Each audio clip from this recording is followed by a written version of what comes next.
దేవుడు అంటున్నాడు, మీ బాల్యంలో జరిగిన అవమానం, మీ బాల్యంలో పొందుకున్న సిగ్గుని మర్చిపోయి, ఎందుకంటే నేను మిమ్మల్ని ఆశీర్వదించబోతున్నాను. Disappointed hopes, embarrassment of expectations.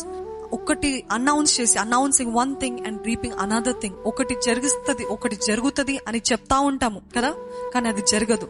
అప్పుడు ఎంత భయంకర అవమానము. People will always point out at what went wrong. చూడండి, మనుషులు అంటారు, నువ్వు గతంలో చెప్పావు, ఈ రోజు ఏంటి అలాగే జరిగింది. మీ కుమార్తె అలాగ చదువుతుంది అన్నావు, ఏంటి ఈ రోజు అలా వెళ్ళిపోయింది ఏంటి, నీకు చెప్పా చేయకుండా.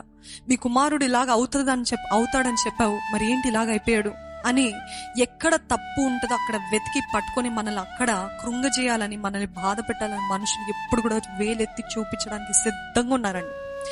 కానీ దేవుడు ఏమంటాడు తెలుసా, మనుషులేమో మీ గతాన్ని చూపిస్తుంటారు, నేను మాత్రం నీ భవిష్యత్తుని చూపిస్తుంటాను. హల్లెలూయా. నేను నీ ఇరుకులో విశాలతను అనుగ్రహిస్తాను, నేను నిన్ను ఆశీర్వదించబోతున్నా. I will bless you beyond measure. లెక్కలేని నా ఆశీర్వాదాలు దేవుడు ఇస్తాను అంటున్నాడండి. కానీ దేవుడు ఏమంటున్నాడంటే, గతంలో జరిగినవన్నీ మర్చిపోయి నూతన వ్యక్తిగా, నూతన స్వభావంతో, నూతన మనసుతో, నూతన ఆలోచనతో, నూతన తలంపులతోటి ముందుకు వెళ్ళండి.